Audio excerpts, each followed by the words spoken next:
Price the lord. ಎಲ್ಲರಿಗೂ ಈ ದಿನಕ್ಕಾಗಿ ತೆಗೆದುಕೊಂಡಂಥ ಸಂದೇಶದ ವಾಕ್ಯ ನಿಮ್ಮೆಲ್ಲರನ್ನು ಬಲಪಡಿಸಲಿ, ಆಶೀರ್ವದಿಸಲಿ ಎಂದ ಕರ್ತನ ನಾಮ ಮಹಿಮೆ ಪಡುತ್ತಾ ನಿಮ್ಮೆಲ್ಲರನ್ನು ನಾನು ಆಶೀರ್ವದಿಸ್ತಾ ಇದ್ದೀನಿ.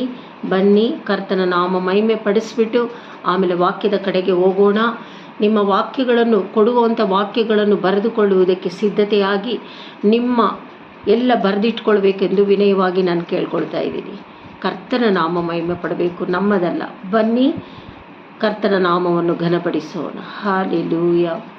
ಪರಿಶುದ್ಧಾತ್ಮನನ್ನು ಸ್ವಾಗತ ಮಾಡ್ತಾ ಇದ್ದೀನಪ್ಪ. ಪರಿಶುದ್ಧಾತ್ಮನ ಅಭಿಷೇಕ ಸಾನ್ನಿಧ್ಯ ನೋಡುವವರ ಮೇಲೆಯೂ ದೇವನೇ ನಿನ್ನ ಮಗಳ ಮೇಲೆ ಇಳಿದು ಬರಲಿ ಕರ್ತಾವೆ. ಯೇಸುವೇ, ಸ್ತೋತ್ರ ಸ್ತೋತ್ರ ಸ್ತೋತ್ರ ಸ್ತೋತ್ರ ಸ್ತೋತ್ರ.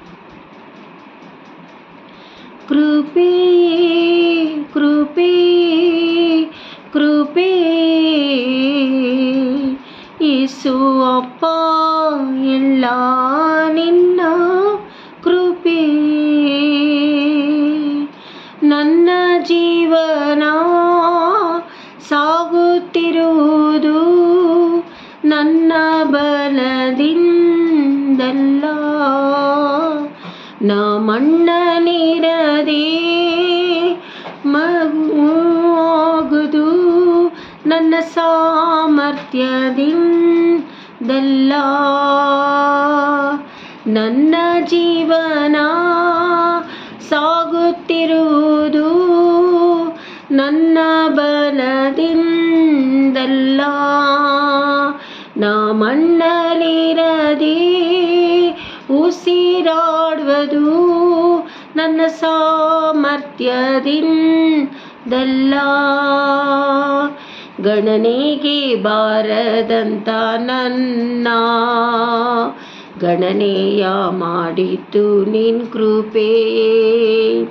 ಗಣನೆಗೆ ಬಾರದಂತ ನನ್ನ ಗಣನೆಯ ಮಾಡಿತು ನಿನ್ ಕೃಪೆ.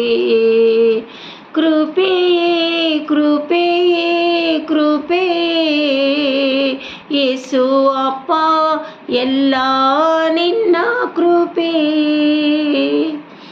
Thank you Jesus, thank you Lord, thank you Lord. ಕರ್ತನೇ, ನಿನ್ನ ಸಾನ್ನಿಧ್ಯದಲ್ಲಿ ದೇವನೇ, ನಿನ್ನ ಕೃಪೆಯಲ್ಲಿ ದೇವನೇ ಈ ವಾಕ್ಯಗಳನ್ನು ನುಡಿಯುವುದಕ್ಕೆ ನನ್ನನ್ನು ಅಭಿಷೇಕದಲ್ಲಿ ತುಂಬಿಸಪ್ಪ. ನೋಡುವವರಿಗೆ ಈ ವಾಕ್ಯ ಆಶೀರ್ವಾದವಾಗಿರಲಿ, ಆಶೀರ್ವಾದವನ್ನು ಹೊಂದಿಕೊಳ್ಳಲಿ, ನಿನ್ನ ಅಭಿಷೇಕವನ್ನು ಹೊಂದಿಕೊಳ್ಳಲಿ. ಪರಿಶುದ್ಧಾತ್ಮನ ಮೂಲಕವಾಗಿ ಆಶೀರ್ವದಿಸು, ಅನುಗ್ರಹಿಸು. ಎಲ್ಲ ಮಹಿಮೆ ನಿಂಗೊಬ್ಬನಿಗೆ ಸಲ್ಲಬೇಕು, ನನ್ನ ಜೀವವುಳ್ಳ ತಂದೆಯೇ. ಆಮೇನ್. Praise the Lord. ಈ ಸಬ್ಬತ್ ದಿನ ನಾವೆಲ್ಲರೂ ಇಲ್ಲಿ ಕೂಡಿದ್ದೇವೆ. ಬನ್ನಿ, ವಾಕ್ಯದ ಕಡೆಗೆ ಹೋಗೋಣ.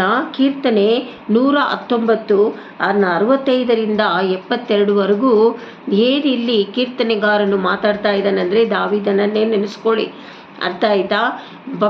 ಪಟ್ಟಂಥ ಕಷ್ಟಗಳಿಂದ ದೇವರು ಯಾವ ರೀತಿ ಬಿಡುಗಡೆ ಕೊಟ್ಟು ದೇವರ ನಾಮ ಮಹಿಮೆ ಪಡಿಸ್ತಾ ಇದ್ದಾರೆ ಅನ್ನುವ ವಾಕ್ಯದ ಕಡೆಗೆ ನಾವು ಹೋಗ್ತಾ ಇದ್ದೀವಿ. ಇಲ್ಲಿ ವಾಕ್ಯ ಏನು ಹೇಳ್ತಾ ಇದೆ? ಸಜೀವವುಳ್ಳ ಜೀವವುಳ್ಳ ವಾಕ್ಯ ಏನು ಮಾತಾಡ್ತಾ ಇದೆ ಅಂದರೆ, ಯೆಹೋವನೇ, ನೀನು ನಿನ್ನ ವಾಗ್ದಾನಕ್ಕೆ ತಕ್ಕಂತೆ ನಿನ್ನ ಸೇವಕನಿಗೆ ಮಹೋಪಕಾರ ಮಾಡಿದ್ದಿ.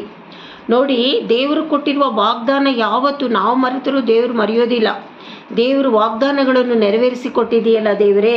ಉತ್ಕೃಷ್ಟವಾದ ಜ್ಞಾನ ವಿವೇಕಗಳನ್ನು ಹೇಳಿ ನನಗೆ ಕೊಡು.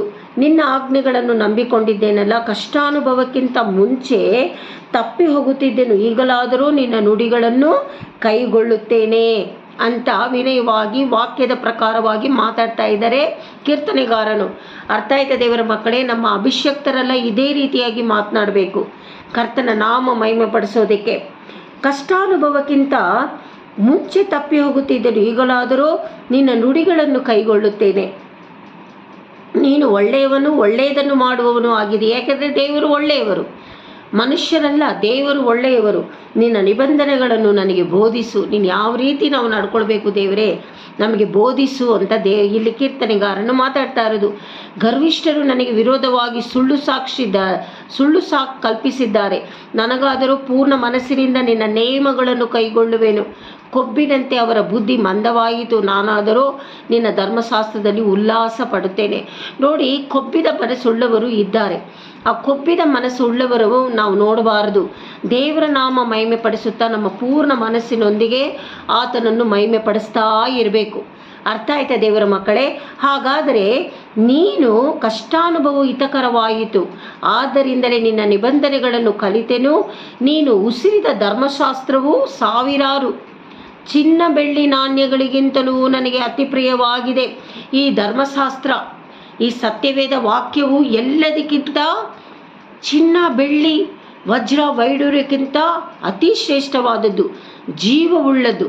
ಅರ್ಥ ಆಯ್ತಾ ದೇವರ ಮಕ್ಕಳೇ? ಅದೇ ರೀತಿಯಲ್ಲಿ ಐಶಾಯ 45:3 ದೇವರಲ್ಲಿ ದೇವರು ಯೆಹೋವನು ಕೋರೇಶನ ಹತ್ರ ಮಾತಾಡ್ತಾ ಇರೋದು. ಅರ್ಥ ಆಯ್ತಾ ದೇವರ ಮಕ್ಕಳೇ? ನಿನ್ನ ಹೆಸರು ಹಿಡಿದು ಕರೆಯುವ ನಾನು ಯೆಹೋವನು, ಇಸ್ರಾಯೇಲರ ದೇವರು ಎಂದು ನೀನು ತಿಳಿದುಕೊಳ್ಳುವ ಹಾಗೆ ಕತ್ತಲಲ್ಲಿ ಬಚ್ಚಿಟ್ಟಿರುವ ನಿಧಿ ನಿಕ್ಷೇಪಗಳನ್ನು ಗುಪ್ತ ಸ್ಥಳಗಳಲ್ಲಿ ಮರೆಮಾಡಿದ ನಿಕ್ಷೇಪಗಳು, ಪಾಸ್ತಿಗಳು ಎಲ್ಲವೂ ನಿನಗೆ ಕೊಡುತ್ತೇನೆ ಅಂತ ವಾಗ್ದಾನ ಮಾಡ್ತಾ ಇದ್ದಾರೆ. ಹಾಗಾದರೆ ನಮಗೆ ಯಾವ ಆಸ್ತಿಪಾಸ್ತಿ ಇದೆ, ಯಾವ ನಿಧಿ ನಿಕ್ಷೇಪಗಳಿದೆ? ಇದನ್ನೆಲ್ಲ ದೇವರಲ್ಲಿ ಮೊರೆ ಇಟ್ಟು ಆತನ ನಾಮ ಮಹಿಮೆ ಪಡಿಸಬೇಕು. ಅರ್ಥ ಆಯ್ತಾ ದೇವರ ಮಕ್ಕಳೇ? ಈ ವಾರಗಳಲ್ಲಿ ದೇವರಿಗೆ ನಾಮ ಮಹಿಮೆ ಪಡಿಸುತ್ತಾ ನಿಮಗೇನು ಬೇಕು, ನಿಮ್ಮದು ಯಾವುದು ಆಸ್ತಿ ಕಿತ್ಕೊಂಡಿದ್ದಾರೆ, ನಿಮ್ಮ ಏನೇನು ನಿಮ್ಮ ಹತ್ರದಿಂದ ಕಿತ್ತುಕೊಂಡು ಹೋಗಿದ್ದಾರೆ, ಎಲ್ಲವೂ ಎಲ್ಲೆಲ್ಲಿ ಬಚ್ಚಿಟ್ಟಿದ್ದಾರೋ ಅಲ್ಲೆಲ್ಲ ಹೋಗಿ ಹುಡುಕಿ ದೇವದೂತನನ್ನು ಕಳುಹಿಸಿ ನಿಮಗೆ ಕೊಡಲು ಸಾಧ್ಯ. Hallelujah, hallelujah. ಅದೇ ರೀತಿಯಲ್ಲಿ ನೋಡಿ, ಯೆರೆಮೀಯ 32:39 ಹೇಳ್ತಾ ಇದ್ದಾರೆ. ಯೆರೆಮೀಯನಿಗೆ ದೇವರು ಒಂದು ಸೂಚನೆಯನ್ನು ಕೊಡ್ತಾ ಇದ್ದಾರೆ. ಅದೇನೆಂದರೆ, ನೋಡಿ ಈ ವಾಕ್ಯಗಳೆಲ್ಲ ಬರೆದಿಟ್ಕೊಂಡು ನೀವು ರಿಸೀವ್ ಮಾಡ್ಕೊಳ್ಬೇಕು, ತೆಗೆದುಕೊಳ್ಳಬೇಕು. ನಿಜವಾಗಿಯೂ ಅರ್ಥ ಆಯ್ತಾ? ದೇವರು ನಿಮ್ಮ ಆತ್ಮ ಪರಿಶೋಧನೆ ಮಾಡ್ತಾರೆ. ನಾನು ಅವರ ಹಿತವನ್ನು, ಅವರ ತರುವಾಯ ಅವರ ಮಕ್ಕಳ ಹಿತವನ್ನು ಬಯಸುತ್ತಾ ಅವರು ಸದಾ ನನ್ನಲ್ಲಿ ಭಯಭಕ್ತಿಯುಳ್ಳವರಾಗಿರುವಂತೆ ಎಲ್ಲರಿಗೂ ಒಂದೇ ಮನಸ್ಸನ್ನು, ಒಂದೇ ಮಾರ್ಗವನ್ನು ಅನುಗ್ರಹಿಸುವೆನು. ನೋಡಿ, ನಿಮ್ಮ ಮಕ್ಕಳಾಗಿರ್ಬೋದು, ನಿನ್ನ ಗಂಡನಾಗಿರ್ಬೋದು, ನಿಮ್ಮ ಕುಟುಂಬಸ್ಥರಾಗಿರ್ಬೋದು, ಅವರ ಮನಸ್ಸು ಬೇರೆ ಬೇರೆ ಕಡೆ ಹೋಗ್ತಾ ಇರುತ್ತೆ. ನಿಮ್ಮ ಮೇಲೆ ಬರ್ತಾ ಇಲ್ಲ, ದೇವ್ರ ಮೇಲೂ ಬರ್ತಾ ಇಲ್ಲ, ನಿಮ್ಮ ಮೇಲೂ ಬರ್ತಾ ಇಲ್ಲ.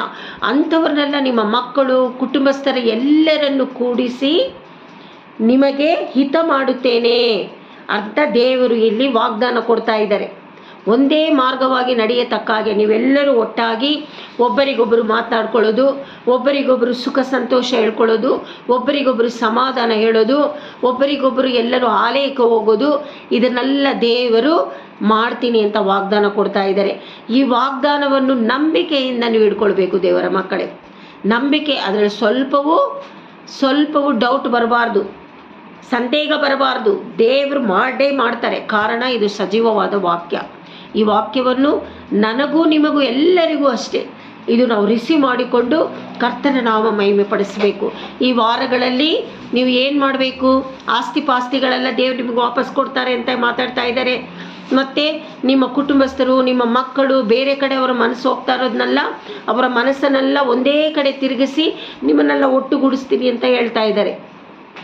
ಹಾಗಾದರೆ ಒಟ್ಟುಗೂಡಿಸುವ ದೇವರಿಗೆ ನೀವು ಎಷ್ಟು ಮಹಿಮೆ ಸಲ್ಲಿಸಬೇಕು? ದೇವರ ನಾಮ ಮಹಿಮೆ ಪಡಿಸೋಣ. ಅರ್ಥ ಆಯ್ತಾ? ಕೊನೆಯದಾಗಿ ದೇವರ ನಾಮ ಮಹಿಮೆ ಪಡಿಸುತ್ತಾ ಈ ವಾಕ್ಯಗಳಿಗೆ ಕೃತಜ್ಞತೆ ಹೇಳಿ ಮುಗಿಸೋಣ. ಬನ್ನಿ, ಗೊತ್ತಿದ್ದರೆ ನನ್ನ ಜೊತೆಯಲ್ಲಿ ಆತನ ನಾಮ ಮಹಿಮೆ ಪಡಿಸಿರಿ. Hallelujah, hallelujah, hallelujah. ಕರ್ತನೇ, ಸ್ತೋತ್ರ, ಸ್ತೋತ್ರ, ಸ್ತೋತ್ರ, ಸ್ತೋತ್ರ, ಸ್ತೋತ್ರ. ಸ್ತುತಿಸುವೆನು, ಆರಾಧಿಸುವೆನು ನಿನ್ನ ನಾಮವನ್ನು. ಸ್ತುತಿಸುವೆನು, ಅನುಗ್ರಹಿಸು ದೇವನೇ ನಿನ್ನ ನಾಮ ಮಹಿಮೆ ಪಡಿಸುವೆ. ಆರಾಧನೆ, ಆರಾಧನೆ ದೇವನೇ, ನೀ ಮಾಡಿದ ಉಪಕಾರಕ್ಕೆ ನಾನು ಕೃತಜ್ಞತೆ ಸಲ್ಲಿಸುವೆ ಯೇಸುವೇ. Hallelujah, hallelujah, hallelujah. ಕರ್ತನ ನಾಮ ಮಹಿಮೆ ಹೊಂದಲಿ. ತಂದೆ ಮಗ ಪರಿಶುದ್ಧಾತ್ಮ ನಾಮದಲ್ಲಿ ಕರ್ತನ ನಾಮ ಮಹಿಮೆ ಪಡಿಸುತ್ತಾ ನಿಮ್ಮೆಲ್ಲರನ್ನು ಈ ವಾಕ್ಯದ ಪ್ರಕಾರವಾಗಿ ಆಶೀರ್ವದಿಸ್ತಾ ಇದ್ದೀನಿ. ದೇವರ ಮಕ್ಕಳೇ, ಸಂತೋಷವಾಗಿರಿ. ಈ ವಾಕ್ಯಗಳು ಈ ವಾರವೆಲ್ಲ ನಿಮಗೆ ದೇವರು ನಡೆಸಿಕೊಡ್ತಾರೆ ಎಂದು ನನಗೆ ನಂಬಿಕೆ ಇದೆ. ನೀವು ನಂಬಿಕೆಯಿಂದ ಪ್ರಾರ್ಥಿಸಬೇಕು. ಹಲ್ಲೆಲೂಯಾ. Thank you everyone.